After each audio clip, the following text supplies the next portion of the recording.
Hello, welcome to session number 2 in the series Embedded System Design. My name is Anurag Nigam and we were talking about AVR microcontroller. So to be able to use a microcontroller, either you make your own custom board and all it requires is a crystal oscillator, a crystal, right, and then few capacitors, and then you can hook up a AVR microcontroller. Now last time we had seen some of the details of what that microcontroller is, a block diagram like this, and we have seen some of its peripherals. Now we are going to start using them and we will program it using C, embedded C, and then we will use an IDE or integrated development environment called Code Vision. So first thing, what you see over here is and also you see on the right hand side the video, right? So what you see over here is a Pro Mini board. It's Arduino Pro Mini, and this one has got 32 pin package AVR controller on it, and then these are the various IOs and then a means to program it. Right now, unlike your Uno, this Mini has needs external programmer. Right, so we have in the video you can see here there is a programmer here which I'll detail in a minute. Okay, so here there are going to be 3 ports, and port D, which you see from here, PD0, PD1, 2, 3, 4, 5, 6, 7. This is port D. And then you have got port B, which is PB0, PB1, PB2, PB3, right? PB4 and PB5. So these are the 6 bits of port B.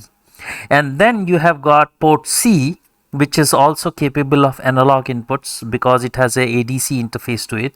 It can also be used for the digital input as well as output. So, and it is also capable for pulse width modulation. As I told you, there is no DAC onto this microcontroller. So the way to generate an analog output would be using what you call a pulse width modulation.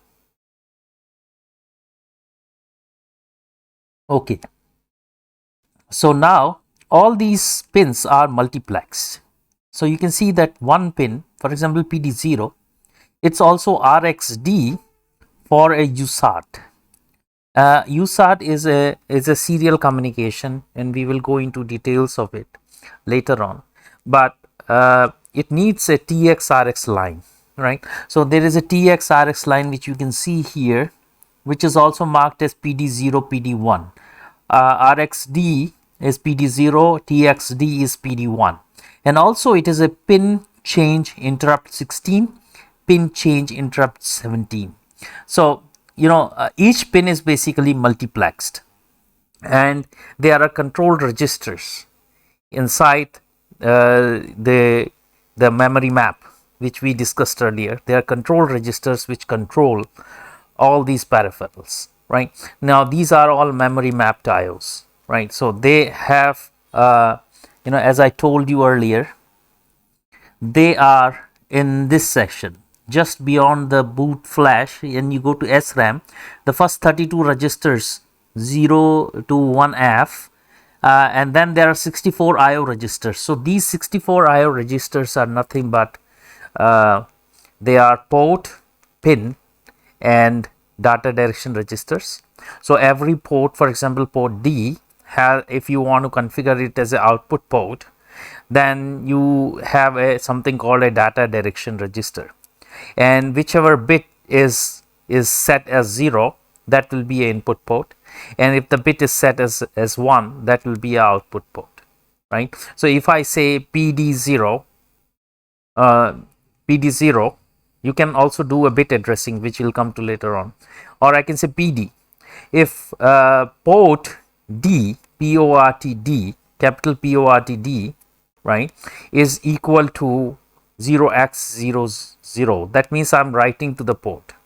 But before I can write to the port, I would have to set the direction of the pins. So by default, when you switch on a microprocessor, all the pins are configured as input ports, right? So DDRD would be configured as 0x00, where 00 is a hex number, right?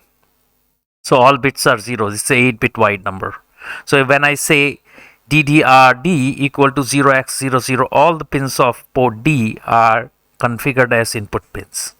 Now if I say DDRD equal to 0xFF, which means all the bits are configured as 1 in data direction register, means that all the pins are going to be used as a output pin, right? So same thing is true for port B as well as port C.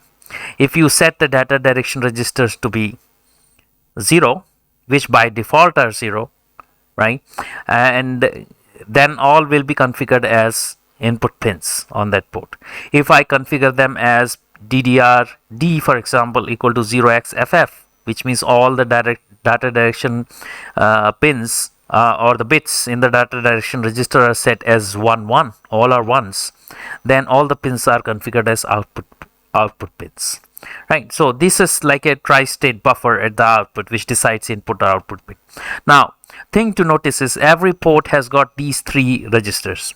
Port, when I say capital PORTD, then if I assign a value to it, then I'm writing to the port.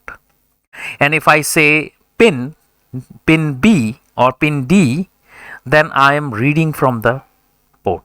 Now if I write something and if I read, I'll still be able to read what I have written, even if it is configured as an output port, right? Even if it is configured as an output port, when I test pin B or pin D, for example, I'll be able to read what I have written to the port D. And similarly, even if the port is configured as input output port, if it is a multiplex port like a USART pin, it will, or as an interrupt, okay, it will still work as an interrupt, right? And if it acts as an interrupt, right, then the original functionality is overridden, whether I'm writing to the pins or reading from the pins. Okay, the original functionality is overridden by the interrupt, right? So that's what the configuration is. So over here, let's go through this again. PD01, they are interrupts. They are also pin change interrupt. They are also interrupts for read and write of a USART, right? So they are multiplexed. And then you have PD2, 3, 4, 5, 6, 7, and these are the 8 bits of D port. Then PB0, 1, 2, 3, 4, 5. These are 6 bits of port B.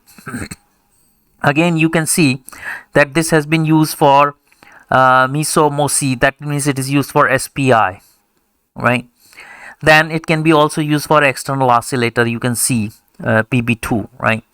Now PC0, 1, 2, 3, they are basically can be used as analog or digital pins. Then you should also have 4 more pins here. Okay, so in all you are going to have PC0, 1, 2, 3, 4 and 5, 6 and 7. Okay, so all of them, up to 4 and 5 you have port C, but then this is also configured kind of as a port C only, 7 and 8. So you have got 8 analog pins in, which we are going to use later in our exercises. Okay, now to show you, okay, let me see, because when I swap I don't see it. To show you the board, okay, so this one is the Pro Mini. So I'm going to first take the controller out, the programmer out. This one, I'm going to take this one out. So this is like a general purpose PCB which I made to use for exercising, do exercises with GPIO. So this, right, this is your Pro Mini. There's a reset button here, and these are your numbers which I have just mentioned you, right? And this is for programming. Now this is a programmer, right? Okay, so this is a programmer. All you have to make sure is when you mate them, the tx of one is the rx of the other. So it is written over here, tx and rx. So tx of one is, so that's why it's kind of inverted here. So tx of one is the rx of the other. Okay, and also you will see your VDD and ground should be, matching. Okay, so that this can be powered up. And second thing is, this Pro Mini comes in two variations.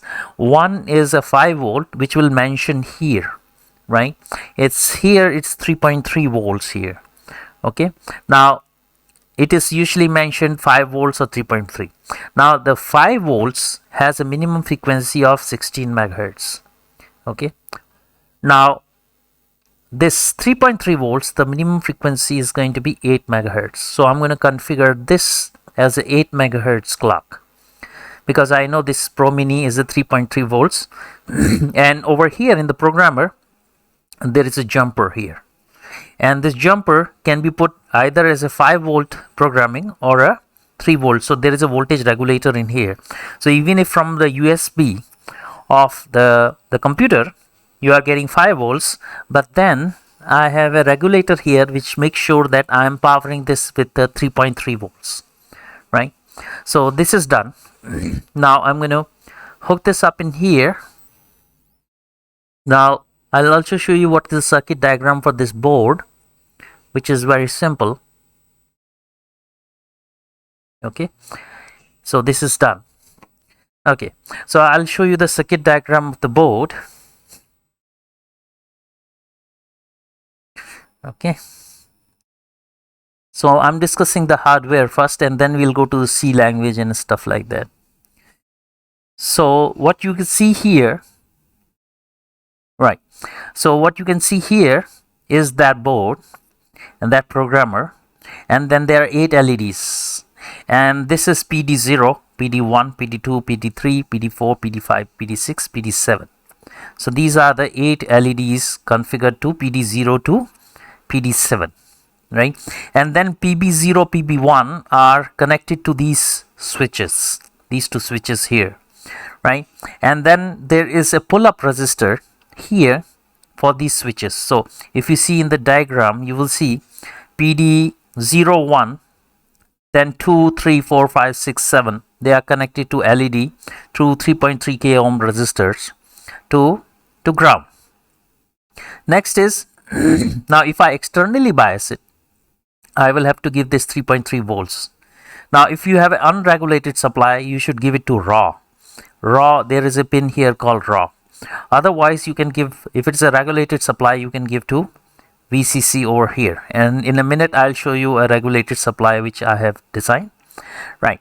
So now here PB0 and PB1, they are having these pull-up resistors. Okay, and then there is a LED in series, and then it goes to the switch, and the other side of the switch goes to ground, and then there are 2 caps across the switch. Now these 2 capacitors are for debouncing. So what happens is, if this is a mechanical switch, so when you press the switch, it's going to debounce. That means that it's not, when you switch on, it's not going to show you 0 instantly. It's going to show you 0, 1, 0, 1, and then it will settle down, right? This has to do a lot with the contact of the switch. Okay, a contact of the switch basically debounces, and for getting rid of that, I have 2 capacitors over there which are going to filter out those debouncings, right? So these are the 2 switches which are configured to PB0 and PB1, and the top one which you see over here is PB0, and the bottom one you see here is PB1. Okay, now this can also be powered, if I take off the controller here, the programmer here, it can be powered by a pin over here which has this control in this. Now ground. Now what I'm programming is a flash on this processor, and flash is a non-volatile memory. So once you program it, you can take it off the board, or you can take the controller off and then power it using a external supply. Okay, now let's see something about embedded C, okay, before we start programming. Okay, so first thing what you do is you launch this code vision, and I'm going to make a new a project, okay, and say yes. And I have to choose. Now this AVR controller comes in different forms, okay. Now I'm interested in at mega, right, and there is a X mega which has more IOs, but I'm using at mega, so I'm going to choose that and say okay. And when I do that, it'll come up with a wizard, and this wizard says you are going to use what kind of processor or what kind of chip you are going to use. I'm using 8 mega 328P, so I've chosen that, and then I can set the clock frequency, and I have set it to 8 megahertz because this is a 3.3 volt, and the remaining stuff, okay, this is like an auto generation of the code. And I'm not going to use auto generation because you are learning it, so you should do it by yourself. Okay, so now what I will do is I will say file, or rather I would say generate and exit. Now here it says that generate code for disabled peripherals, and it will generate the code for initializing those peripherals, and you can, and they will be commented. Okay, so I am not doing that. I'm just saying generate, save and exit. So first thing, it will ask for a source file. So I'm going to say the source file is going to be learn digital IO, DGIO. Okay, so that's the name of the C file. Okay, and then it says I want to save this project. I will call this as session 2, and I'll say this is AVR. Okay, so this is a AVR project session 2.prg is the extension of this project file, and say okay. And then it will say that if you want to use this, reuse these settings later on, do you want to save this as the template? So I can still say it is lesson 2 AVR. Okay, and just say save.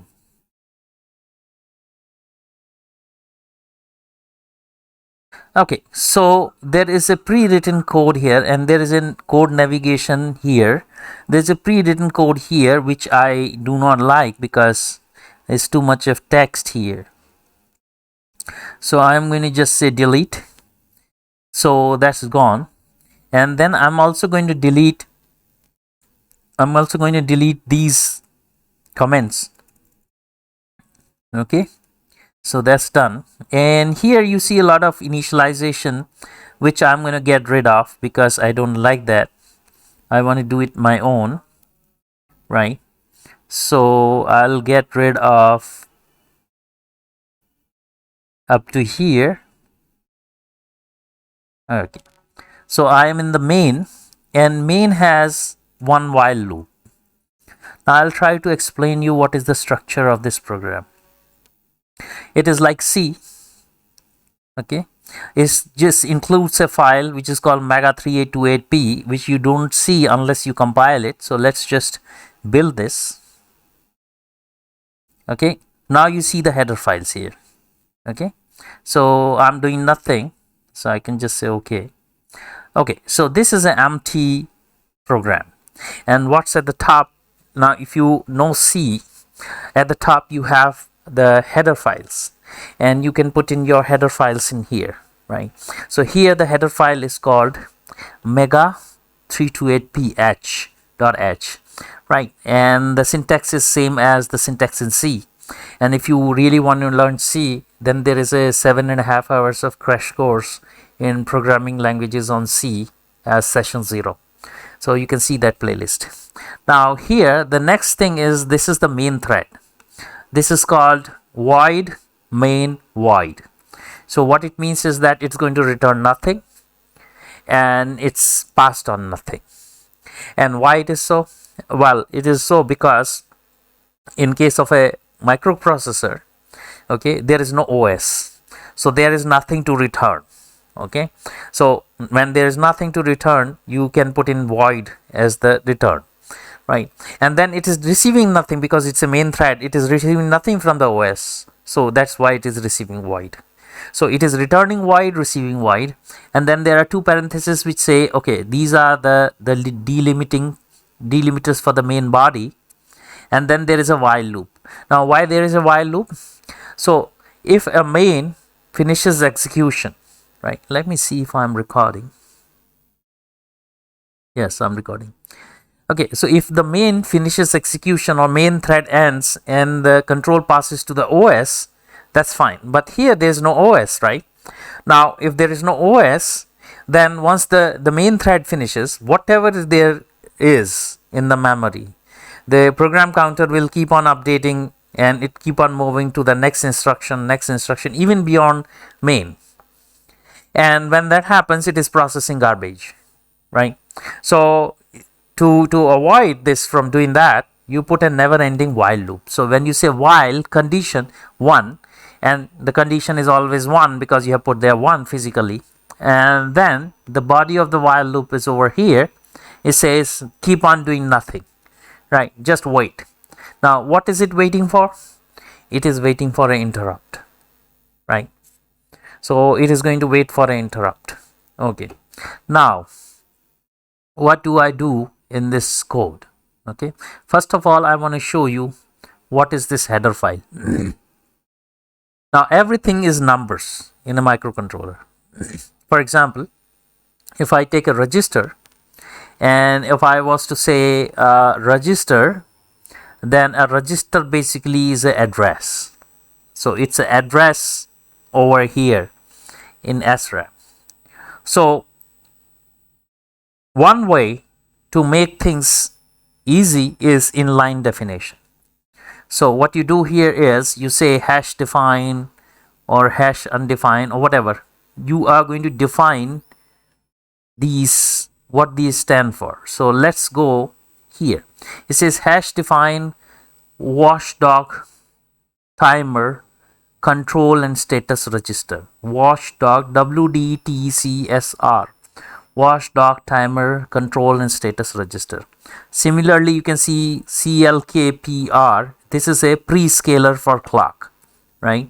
So similarly, you can see, for example, if I say PCMSK0, so this is pin change interrupt mask 0, pin change interrupt mask 1, pin change interrupt mask 2. EICRA, okay, enable interrupt, okay, a control register A. Okay, so this is an enable interrupt control register A, and this basically stands for this location. Location is 0x69. Okay, so this is a pointer to that. This is basically a pointer to that location. Okay, in the memory. And where is that memory? Memory map is there, right? So where all the IO registers are there. So for example, so these are your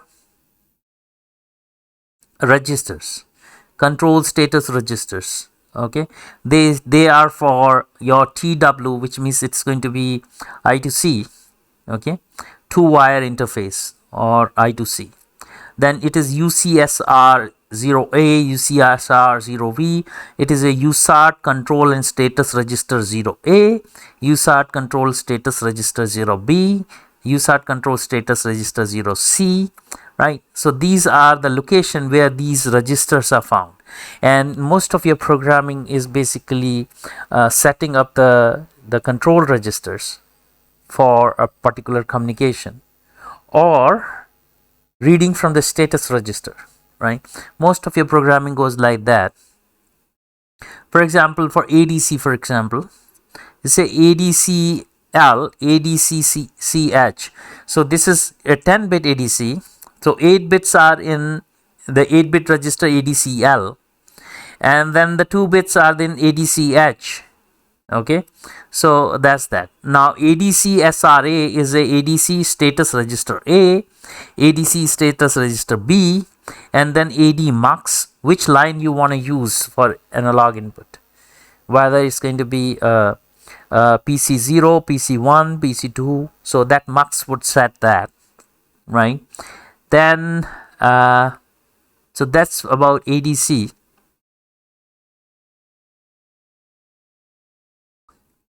Okay, so these are various registers, and where they are?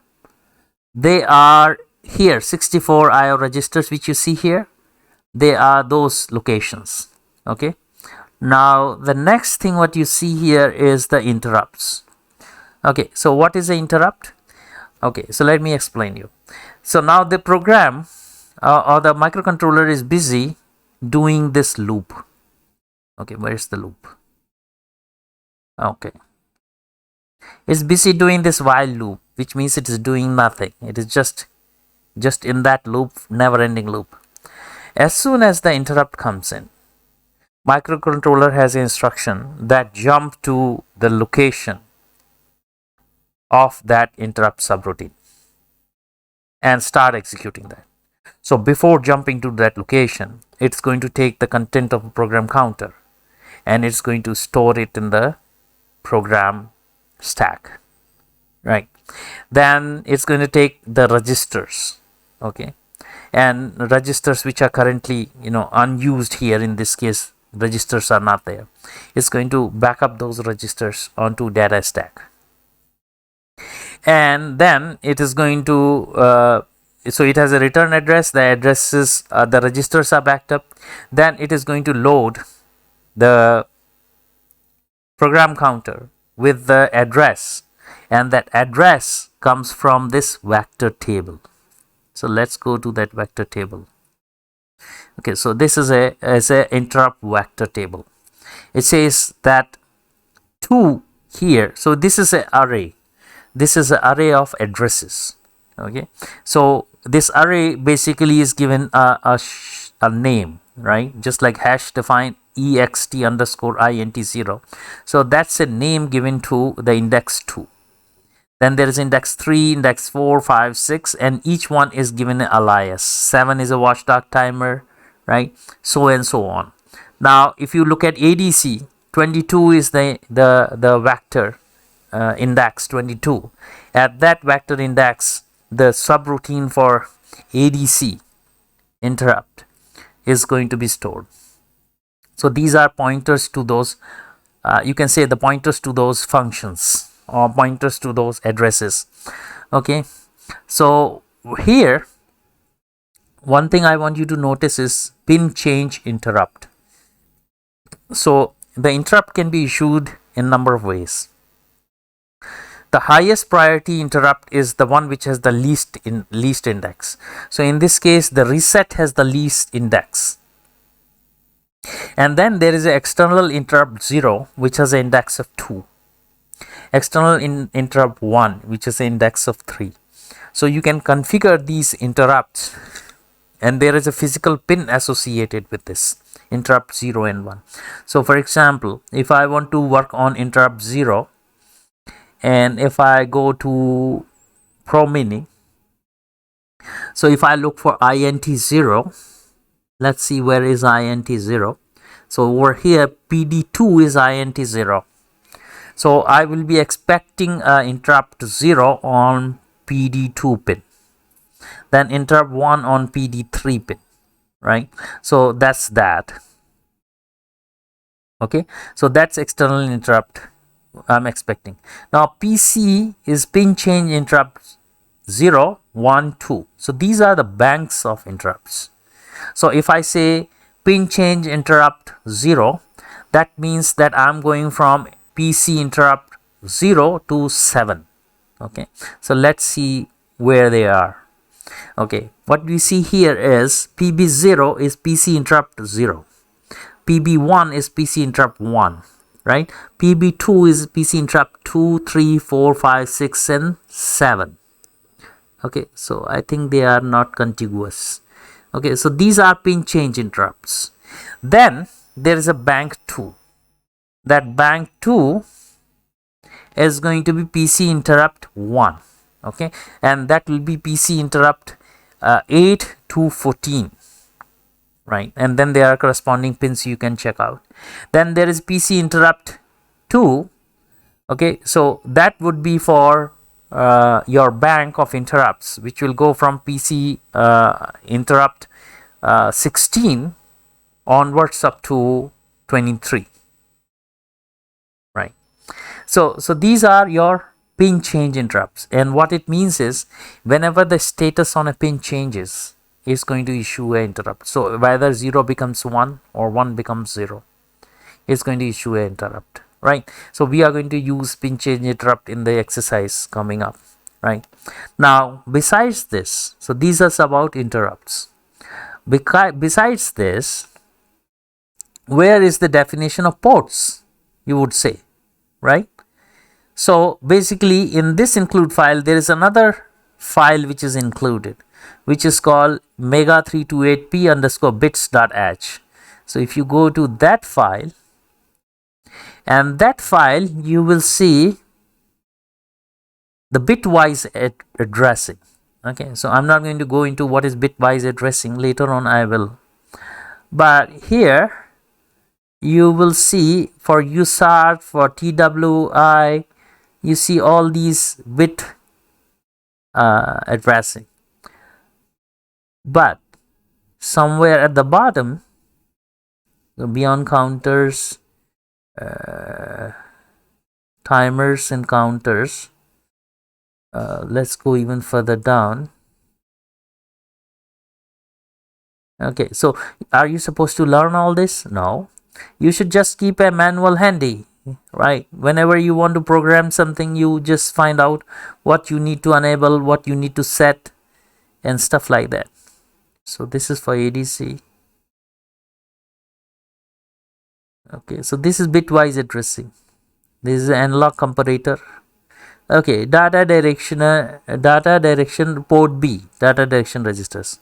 Okay, port B is written as capital PORT-B, and then you can do .0, .1, .2, .3, .4, and that will refer to the bits. So this is called bitwise addressing. Then similarly you have data direction register for port B, DDR-B. Again, you can do pin wise addressing also. You can set one pin as output pin and then the next pin as an input pin. You can do that also pin wise, or you can write just one word to do that. Okay, and then when you are reading from the port, you use pin B, capital pin B. So that's basically a hash defined. So that's a alias. So you have to write, it's case sensitive. You have to write the same way, right? Port C is there. Port D is there. So these three will always repeat. One is the data direction register, other is the port, and the third one is the pin. So for all the IOs, this is going to repeat. Okay, so now you are clear what we are going to do. That's very simple here. So I'm going to get rid of these header files. Okay, so what we want to do is on this board, the USART is multiplexed with PD. So first you have to disable this USART interrupts. So to be able to disrupt USART interrupts, you have a control register called UC. Just let me see that. UCSR 0B, right? So that's the register which you have to use to disable the interrupts. So let me just open the manual, and you should keep this manual handy. Okay, you can download this manual for any microcontroller from Atmel. So if I now, you should have a very good look at this manual.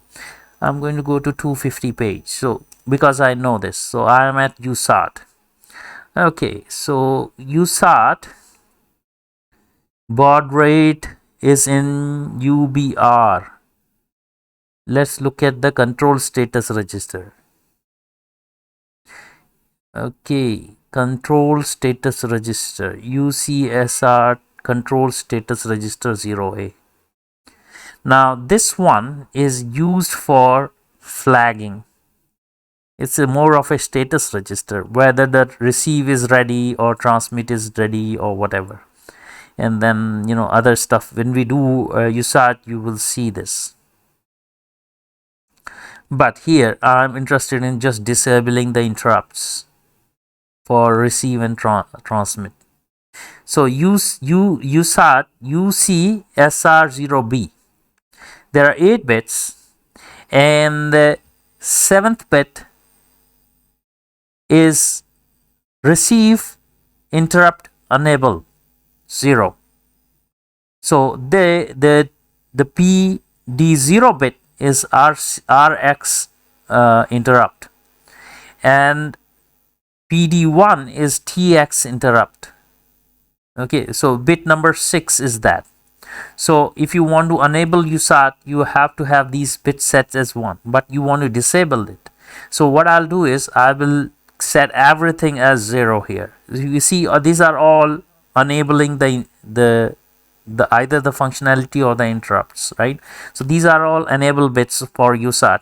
The UCSR0B is just that, right? So I'll set that to at the beginning of the main. I will set that to I would just say here UCSR 0B.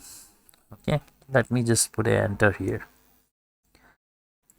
Okay, UCSR 0B, I'm going to set that as not inside the while loop. So if you want to repeat something, you put inside while loop, but everything you're going to put inside main. UCSR 0B is the control register which will disable the interrupts, and if I set this as 0x00 means it is disabled. So I can say here disable. So this is how you do the comments. Double slash means that this is going to be a comment on a single line, and then you can use a slash star for multi-line comment, which I rarely use. So disable USART RX TX interrupts. Okay, so as to free my PD0 and PD1.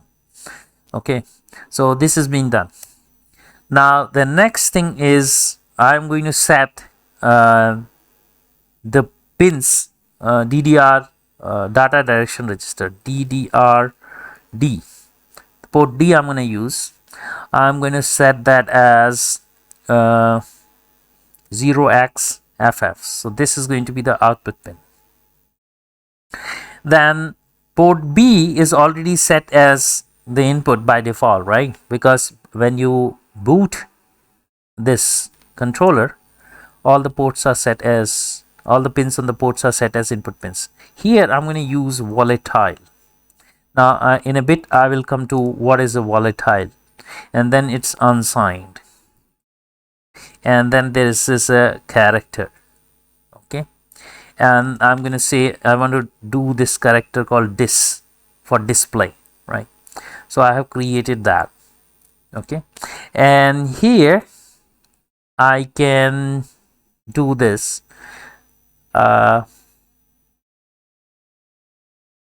so by default this is 0, right? So because it's a global variable, so anything outside the main thread would be considered as a global variable. So I can say port D is going to be equal to this.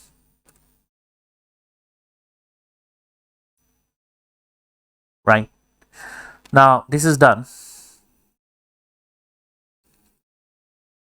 Okay, so now every pin is configured as 000 because this by default is a 8 bits and all bits are 0. By default a global would take a value of 0.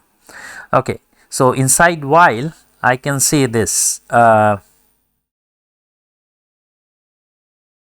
can say okay, if So what I want to do is I want to blink, right? So if I want to blink something, I have to put in a delay for how long I want to turn on and off LED. I can say hash include, and then I would say here delay.h. Okay, so that's a header file with some functions for delay. So here I am going to say delay in milliseconds, and I would say 1000 milliseconds, right? And then I'm going to say this is equal to 1's complement of this. So this is kind of foreign to you, but I'll come and describe this after this program. And then I'm going to say port D is equal to this. So I am basically blinking every 1000 millisecond. I'm blinking these LEDs, 8 LEDs, to either be on or off. So this is a very simple program which I have written for blinking the LEDs. So here I can say data, okay, port D as output port.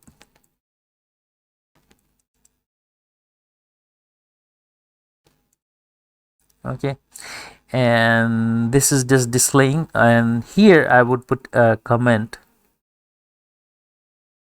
that 1's complement of this. So this is for blinking, right? So this is done. I can save it. Then here I go to project and say configure, right? And here after build I have to do something. So here first attach the programmer. So I am going to attach the programmer to one of the USB ports on my computer. So that comes up,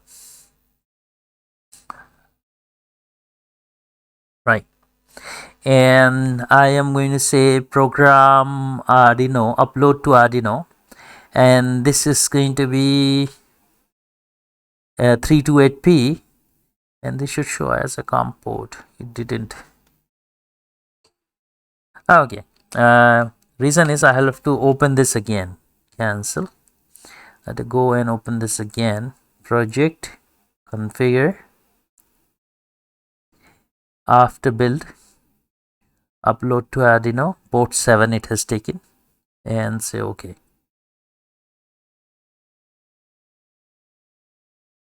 Okay, so I am going to program this on port 7. So let me just see which screen is in there. Okay, so I'm going to swap the screen. Okay, so now you see here, this is configured, this is attached, this is on port 7. And what I'm going to do is, I am going to, just one second, I am going to go here to projects and say build all. And if there is no error, you will see nothing on the red or yellow on the code navigator, and this window will say program chip, and you say program chip. So communication error on the board, please check the communication on the board. Okay, so let me see what's the communication error. Just bear with me. This is done, this is done, this is done, this is done. It says configure after build. This is at mega 328p. Okay, so the issue here is the following. Let me see which screen I'm on. Yes, the issue here is it should be configured as a Pro Mini. So that's a Pro Mini. Now it's done. Okay, so now if I build and do this, build all and say program chip, and it's done.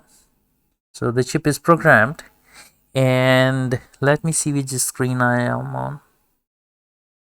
Okay, you are not able to see this, but now let me put it in the right place, or like this maybe. Okay, and let me go this way. Okay, so what you're seeing is all the 8 bits, they are toggling, right? All the 8 bits are toggling, right? This is because I am doing ones complement of this, and I'm writing to this port D port, right? And every time after 1000 milliseconds or every second, I am altering it. Okay, I'm doing ones complement every second. So this is blinking, fine. So we know what this is. Now let's make it more interesting. Okay, but before that you should learn a little bit of embedded C. Okay, so let's go back to my screen here. Let's go back to the presentation. So we have done this step. We have opened the project. We have looked at mega328p.h header files, and then I want to show you these functions. So these are keywords in embedded C. Now what is C about? C is about you should be able to declare variables, you should be able to declare constants, you should be able to manipulate them using operators, right?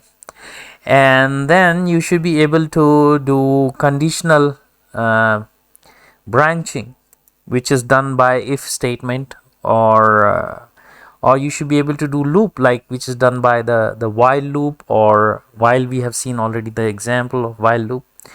Okay, we can do a for loop, we can do a do while loop. Okay, for branching we can also do a case statement, like switch a certain variable, case that variable something, then do something. Then we have got break and continue. So let's list these keywords. Okay, let's see how much do I remember. Okay, so there are 43 keywords. So I'm going to 76. Okay, so I'm going to insert a table which is going to be 7 wide and 6. So these are 42. And let me just put this table as a generic table, and I'll write over here all those 42 keywords. So if I forget, I have a reference to refer to. But before I do that, let's make this as font 10, center it out, and I don't want broad, bold, right? Okay, so let me just list those. So first is called auto. So what is auto? It is a qualifier for a variable declaration. So I'll come to a qualifier later on. But then what are the various variable types?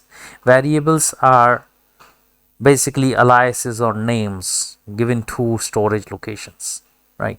And the type has to be specified because the controller has to know, or processor has to know, how many bytes are being used for that storage, for memory allocation.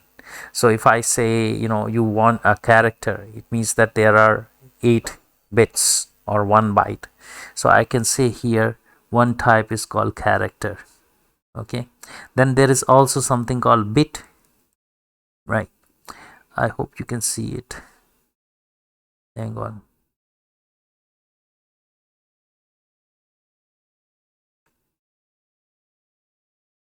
Just 1 second.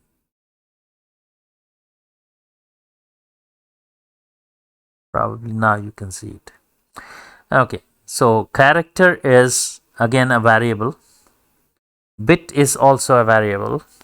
Then int is a variable. It uses 4 bytes.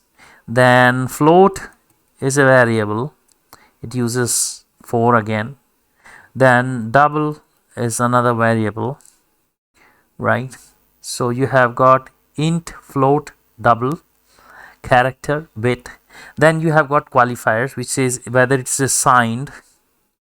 So sign means that the MSB is used as a sign bit.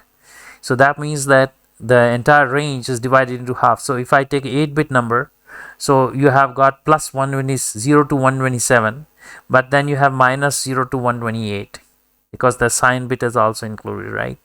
So that's what signed means. Then you can have an unsigned. Then you can also do something called static. Now static means that it is same as global. But unlike global, which is visible to all the functions in your program, static is visible only to the function in which it is declared. So it is local to a function, but its scope is local, but its persistence or its persistence in memory is same as global, right? So if you enter a function, so it is initialized once and it is pre-initialized just like global. And when you do a static on a variable, that static initial value you can assign once, and later on that initialization is ignored. Every time you enter that function, you can see that variable holding certain value from the previous calls, right? So that's a static. Then besides static, if you are using a variable which is global and is coming from another program, it is called extern, right? Then there is something called register.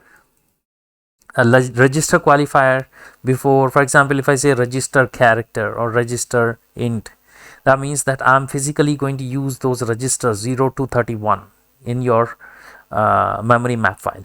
So these are the directly the registers to the microcontroller. So if you use a variable very frequently, you can store it in a register. But when you do that, there's a problem. The problem is if there is an interrupt and the register values are fixed, but that the interrupt has changed a variable, register is not updated, right? So in that case, you have to put a volatile, which means that don't do a register. Even if you say something like register, it will not work. Volatile means that make sure once the interrupt is exited, make sure that you are testing that variable again if it has been changed by the interrupt, right? So that will be called volatile. So volatile is opposite of register. Register means store it in the physical register of a processor. Volatile means that don't store it there because an interrupt can change it and you will not come to know. So make sure you come to know what that is. Okay, so for fast access, you should store it in register. But if you are sure that these numbers are going to change or variable is going to change, you declare it as a volatile. So the compiler doesn't store it as a register. Again, you can request the compiler to store a variable in a register, but then it's up to a compiler whether it does it or not. Okay, so that's register and that's volatile. Besides this, there's another qualifier which is called flash. Okay, so store the variable in the flash, program flash or data flash, or this is under application flash. So this is a non-volatile memory. So if you want to keep trace of a variable, like for example, if you are in a network, and in a network a controller basically has a network controller basically stores the addresses of all the slaves, right? Master is storing all the addresses of the slaves. Now as soon as you switch off a network controller, then that information would be lost. So one thing to do, for example, mostly in Zigbee, you will see that, ad hoc networks, you usually store these addresses of these slaves or nodes in the flash region, so that even if it switches off, when it comes back on, it knows, what are the addresses. Okay, so that's a flash. Now if you want to store something for a longer period of time than flash, you have something called EEPROM. Okay, so that's also a keyword, EEPROM. Okay, so when it comes to memory, you are having auto, flash, or EEPROM. Auto means it's local. Flash means it's going to the flash memory. So, and then EEPROM is going to EEPROM memory. Auto is usually on the stack. Okay, so whenever you do a function call, right, things are stored onto the stack or pushed onto the stack and then popped from the stack. So that's what auto is. Okay, flash and EEPROM you understood. Now besides that, there are type def. Okay, so this type def is basically if you declare a structure, for example, or a union or a class of any kind. So is in higher language it's called class, or a type, right? So you can use alias for that, right? So for example, if I do an enumeration called colors, right, so I don't have to always say enum colors and then the value. You can just say, or a structure, for example, structure. So I can say type def struct, define the struct, and the end of the struct I name that struct and do a semicolon. That name can be used as a type definition. So that's type def. Okay, or you can do casting like that type. Then size of. So you can look at a size of a particular variable, right? So let me see if I'm on a right screen or I'm just talking to myself. Yes. Okay. Type def, size of, and then there is something called struct for declaring structures. Then there's something called union. We will see later on. And then there is something called enum or enumeration. Okay. So these are your types. Now besides that, you have void, which means nothing. Then you have got main, which is the main thread. So these are all keywords, right? Then you have got, if you call a function, you return from a function. There's something called return, right? And then you have got the conditional branching. So if is there, else is there. Then there is something called switch, which is a multi-branch. And then when there is a switch, there is a case. When there is a case, there is a break. When there is a break, there is also something called continue. Then there is looping. There is a for loop, which is, in any C it is the same. Then there is a while loop. Then there is a do loop, do while. Then what else is there? Inline is there. So you can do inline function declaration. Define is there. These are preprocessor directives. Okay, hash define. So usually they are preceded by hash. And then there is include, right? There's something called SR, special register, SR, SF, SFRB, SF, special function write buffer, RB, RW, I think, SFRB, SFRW. Then there's something called cust, which I never used. Then I have to remember 1, 2, 3, 4, 5, 6 more.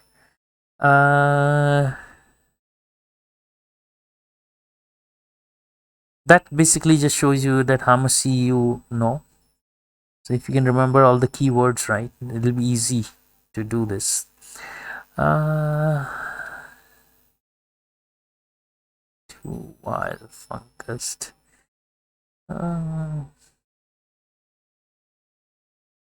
Anything I'm missing here? Okay, let's refer to our previous table. Okay, short is there, which I forgot. Default is there, which I forgot. Go to is there, which I forgot. So short, default, and go to.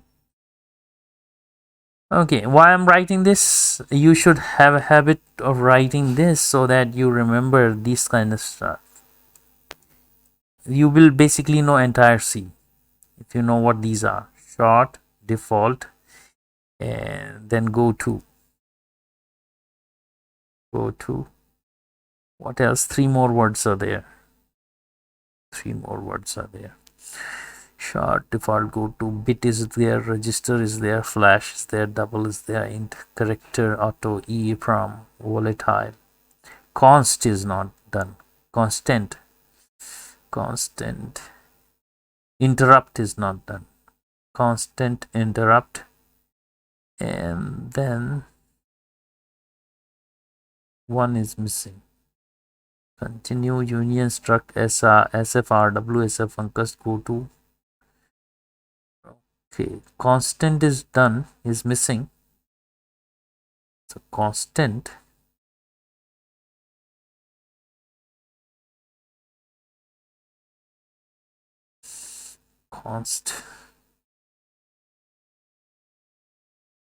Okay, let's put here const first. So constant basically refers to you declare something as constant.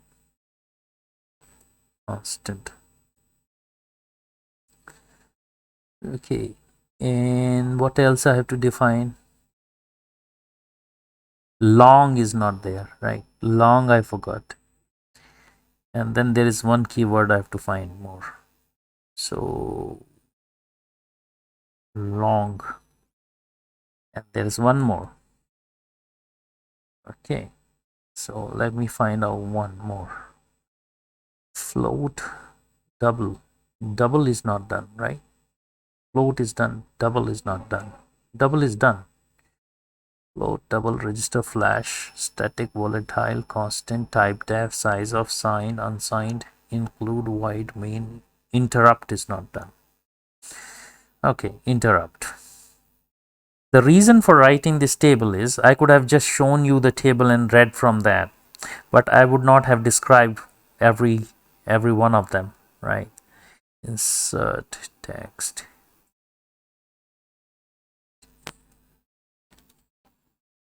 Interrupt.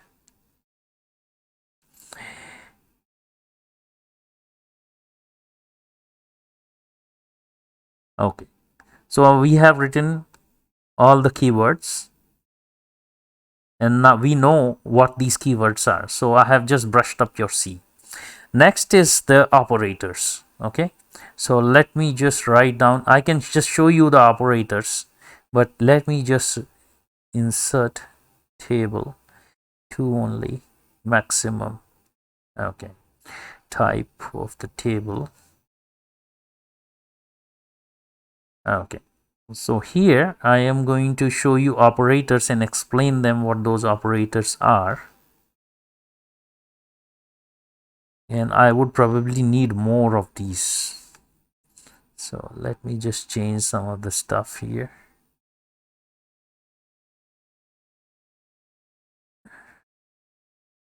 Okay, and all are centered,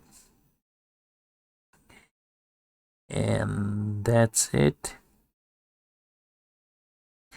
And let me split the remaining so as to add more. Just 1 second. Split cells.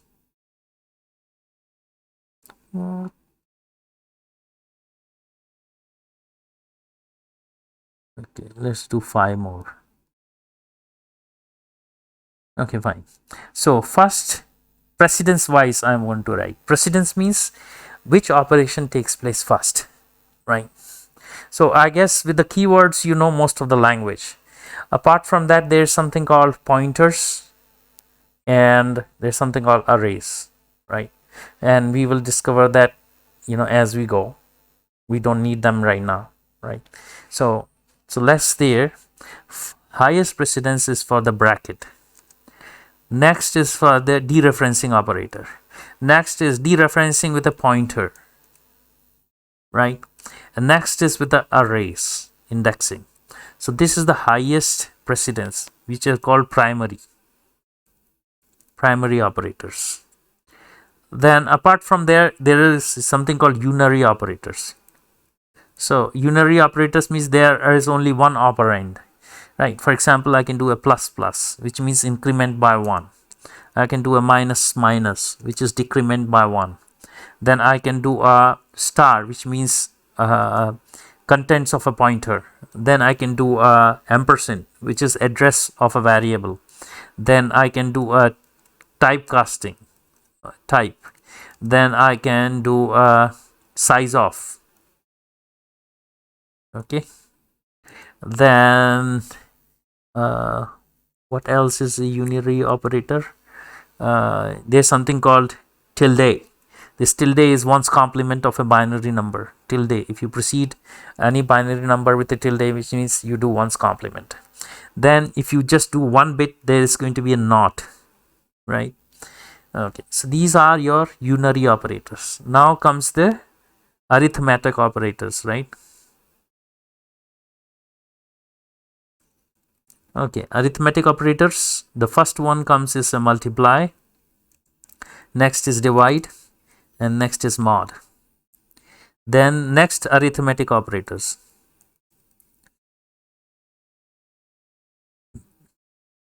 Spelling. Okay, that's going to be plus and minus. Next in precedence, shift operators. Okay, so these shift operators can be shift by a certain number of bits to the left, shift by a certain number of bits to the right. Okay, we will use this. Okay, shift operator. Then you have got bitwise operators. Oh, comparison, sorry. You have got comparison. Okay, so in comparison you will say less than equal to, greater than equal to. Okay, then equality operators can be equal to, then there is going to be not equal to, right? Now besides that, there is going to be bitwise operators. In a bitwise, you can take two binary words and then do a bitwise operation. So this would be AND all the bits. Then in precedence, there is another bitwise operator which will be XOR the bits. Then there is again bitwise, you will have something called OR. Right, so OR would be like that. Pipe operator, right? Then you are going to have logical operators. Okay, so logical operators are going to be short-circuited AND. So if you take two flags and you want to AND them in a conditional expression, you are going to use double ampersand. Or, and this is short-circuited in a sense that once the condition turns true, the remaining conditions are not checked. So that is called short-circuited. Okay, so I need to put two more. So I'm going to split this into, again, split cells. Okay, 3. Okay, so two more I'm going to add. And the reason I'm writing this is I'm brushing up your C. And by the way, if you want really the entire C, you should see the other playlist on programming. Okay, so the next is going to be a conditional operator. This is a ternary operator. Okay, this is same as if then else. Evaluate a condition, then do first statement and then do the second statement following the code. And then compound assignments. Okay, so compound assignment can be plus equal to, minus equal to, multiply equal to, divide equal to, and equal to or equal to, sorry, XOR equal to, and so on. So these are your mod equal to. So these are your compound assignments. You need not have a binary operation. Your result can be stored in the variable itself. Okay, so let me put you on a pause for a second. Okay, it seems like I have taken 1 hour and 10 minutes, so I'm not going to extend this beyond that. So what I showed you is brush up on C. What I showed you was a simple code for blinking the LEDs, and this was the circuit which was used. Now in the next session I'm going to do more of GPIO and then do serial communication. Okay, so I'm going to stop here. Thanks a lot. Thank you very much.